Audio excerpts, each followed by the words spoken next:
Saya akan menjelaskan fungsi utama dari serikat pekerja. Jadi, fungsi utama serikat pekerja adalah untuk mewakili kepentingan anggotanya.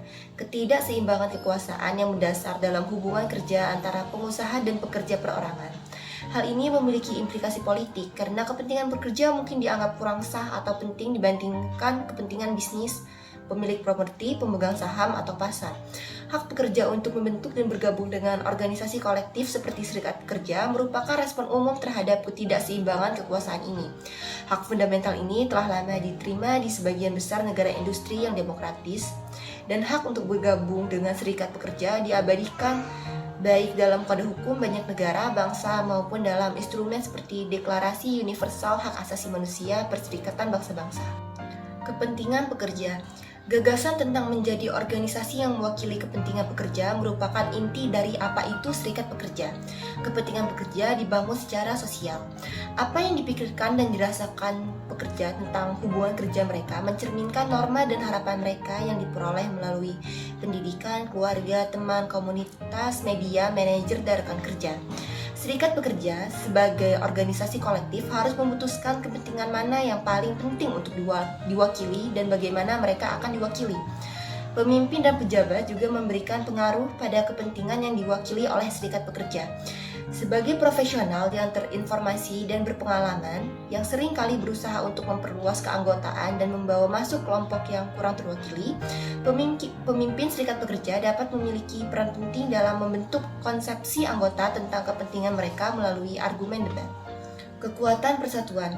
Kemampuan pekerja dan serikat pekerja untuk memajukan kepentingan mereka sangat bergantung pada sumber daya kekuasaan yang mereka miliki. Karena tanpa kekuasaan, serikat pekerja akan berjuang untuk membujuk pengusaha untuk membuat perubahan yang memajukan kepentingan anggota. Serikat pekerja dan pengusaha memiliki dua jenis sumber daya kekuasaan yang mereka miliki. Yang pertama adalah kekuasaan koersif.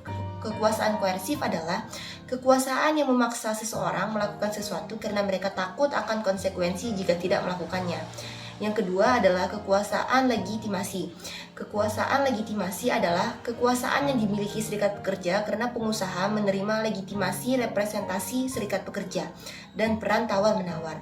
Seringkali karena pemerintah memberi isyarat kepada pengusaha bahwa serikat pekerja harus diakui dan dilibatkan. Baiklah, selanjutnya di sini ada mengevaluasi kekuatan serikat pekerja. Jadi proporsi anggota serikat pekerja sebagai persentase dari tenaga kerja nasional, tenaga kerja di sektor atau industri tertentu, tenaga kerja di perusahaan-perusahaan tertentu, dan tenaga kerja di tempat kerja tertentu merupakan ukuran penting dari gabungan legitimasi dan kekuatan koersif serikat pekerja. Selanjutnya, Blanchflower dan Bryson pada tahun 2004 itu menemukan bukti bahwa kenaikan upah telah menurun di Inggris sejak awal tahun 1980-an yang menunjukkan hilangnya kekuatan serikat pekerja.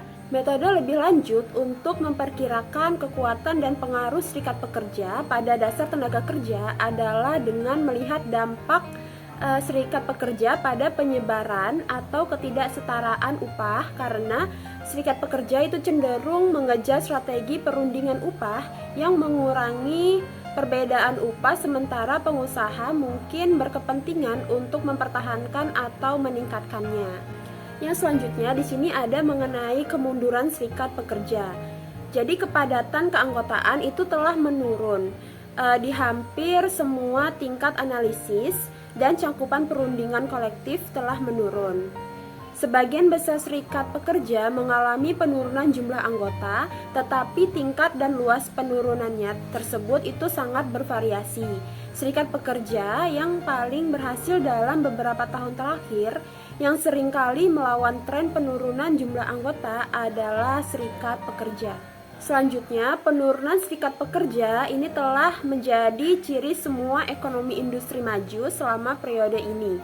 Sebagian karena perubahan yang menyebar luas dalam teknologi dan organisasi ekonomi. Namun, penurunan serikat pekerja lebih besar di Inggris daripada di negara manapun selain Amerika Serikat. Ini sebagian karena antara tahun 1979 dan 1997 pemerintah konservatif itu berturut-turut mengambil serangkaian keputusan yang melemahkan serikat pekerja. Keputusan ini diambil dalam konteks program politik yang dirancang untuk mendekolektifkan ekonomi dan masyarakat Inggris. Selanjutnya menjelaskan kemunduran serikat pekerja. Penurunan serikat pekerja di Inggris sebagian besar dapat dijelaskan oleh interaksi perubahan ekonomi, politik, hukum, dan sosial. Perubahan sekuler pada organisasi ekonomi mempengaruhi pasar tenaga kerja sebagian sebagai akibat dari perubahan pola perdagangan dan sebagian lagi sebagai akibat dari perubahan teknologi. Perubahan politik dan hukum mendelegitimasi serikat pekerja, melucuti sumber daya ideologis mereka dan membuat pekerja pesimis tentang kemungkinan tindakan kolektif yang efektif sambil mengekspos serikat pekerja terhadap kekuatan penuh perubahan ekonomi yang lebih luas. Perubahan politik dan hukum. Kemunduran serikat pekerja awalnya dipicu oleh resesi global pada tahun 1980. Hal ini berdampak parah pada mengelola ekonomi. Karena pekerjaan manufaktur hilang, banyak anggota serikat pekerja pindah ke pekerjaan sektor jasa alternatif atau menjadi pengangguran. Perilaku serikat pekerja. Jika kita melihat kembali pembentukan gerakan serikat pekerja di Inggris atau keberlangsungan keberadaan serikat pekerja dalam konteks sosial ekonomi yang sulit, kita dapat melihat bahwa serikat pekerja terkadang mampu bereaksi dan menanggapi lingkungan yang sulit, mengembangkan bentuk-bentuk baru serikat pekerja yang lebih beradaptasi dengan kondisi yang berubah. Selanjutnya, tenaga kerja baru dan perubahan lingkungan. Meskipun serikat pekerja optimis bahwa pemilihan partai buruh akan menciptakan konteks yang tidak terlalu bermusuhan, pada tahun 1977 akan ada pencabutan Undang-Undang Hubungan Industrial, Partai Konservatif yang merupakan strategi elektoral yang disengaja dan sangat diperebutkan partai buruh untuk menciptakan citranya menjadi partai buruh baru dan menerima banyak kebijakan partai konservatif. Upaya pembaruan serikat pekerja mencakup berbagai strategi untuk memperkuat peran serikat dalam menghadapi perubahan kondisi dunia kerja. Yang pertama adalah mengembangkan kemitraan dengan pengusaha. Menurut Ocean Brighton Brown 2002-2004, kemitraan ini memberikan manfaat bagi serikat pekerja dan pekerja. Meskipun manfaat tersebut bersifat tidak berwujud, seperti meningkatkan kerjasama informal dan kepercayaan antara kedua belah pihak. Namun, kesuksesan kemitraan ini sangat bergantung pada komitmen pemberi kerja. Oleh karena itu, kemitraan hanya bisa efektif jika pengusaha secara aktif berkomitmen untuk menjalin hubungan yang saling menguntungkan. Strategi kedua dalam pembaruan serikat pekerja adalah mengorganisir anggota baru. Beberapa serikat pekerja fokus pada membangun kembali kekuatan mereka dengan menggunakan taktik pengorganisasian yang lebih tegas. Contohnya, serikat pekerja berusaha mengorganisir pekerja di tempat kerja yang sebelumnya tidak memiliki serikat. Pendekatan ini menekankan perbedaan kepentingan antara pekerja dan manajer, serta menunjukkan bagaimana pekerja dapat meraih kepentingan mereka dengan bertindak secara kolektif. Strategi ketiga adalah menyediakan layanan yang lebih baik kepada anggota serikat pekerja. Untuk menarik dan mempertahankan anggota, serikat pekerja harus memberikan layanan yang efektif. Pada tahun 1980-an dan 1990-an, serikat mencoba menawarkan layanan tambahan seperti kartu kredit dan diskon asuransi. Namun, upaya ini kurang berhasil. Penelitian pada 1990-an menunjukkan bahwa yang lebih diinginkan oleh pekerja adalah perlindungan yang nyata, baik secara individu maupun kolektif, sebagai layanan utama yang diharapkan dari serikat pekerja mereka. Penggabungan serikat pekerja. Penggabungan serikat pekerja merupakan salah satu cara untuk bisa mengatasi penurunan jumlah anggota. Meskipun tidak selalu berkaitan dengan pembaruan, penggabungan memungkinkan serikat untuk bisa merestrukturisasi dan menghemat biaya. Ketegangan dalam upaya pembaruan serikat pekerja. Serikat pekerja menghadapi tantangan besar pada 1980-an dan 90-an yang sebagian besar berada di luar kendali mereka, seperti perubahan ekonomi dan hukum yang tidak mendukung. Mereka berusaha untuk melawan dampak negatif ini dengan berbagai cara, tetapi hasilnya terbatas. Di dalam serikat terdapat dilema antara dua tujuan penting, yaitu melibatkan anggota untuk berpartisipasi aktif dan memastikan negosiasi berjalan dengan baik. Kedua hal ini harus berjalan bersamaan agar serikat dapat mewakili kepentingan pekerja dengan efektif. Namun, menjaga keseimbangan antara berpartisipasi ataupun partisipasi anggota dan koordinasi dari serikat tidaklah mudah, terutama karena anggota semakin beragam. Ketegangan inilah yang menjadi salah satu alasan mengapa upaya pembaruan serikat seringkali kurang berhasil.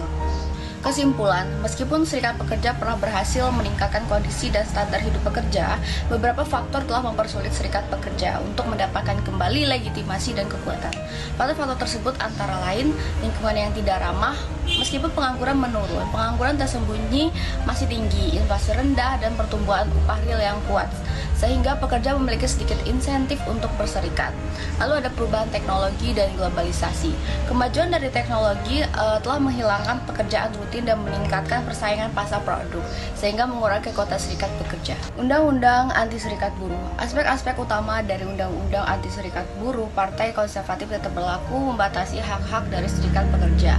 Lalu ada perubahan sosial. Pengalaman kerja yang semakin heterogen, terpecahnya komunitas pekerjaan dan privatisasi kehidupan sosial telah mempersulit serikat pekerja untuk bisa membangun dan mengartikulasikan kepentingan kolektif. Berkurangnya sumber daya ideologis. Nah, ide neoliberal telah menjadi bagian dari kebijaksanaan konvensional. Sementara ideologi sosialis dianggap tidak praktis, sehingga mengurangi sumber daya ideologis yang tersedia bagi serikat pekerja. Lalu ada kegagalan strategi pembaruan, di mana meskipun berbagai strategi pembaruan telah dicoba, serikat pekerja belum berhasil menciptakan bentuk-bentuk baru yang disesuaikan dengan keadaan ekonomi, sosial, dan politik yang berubah.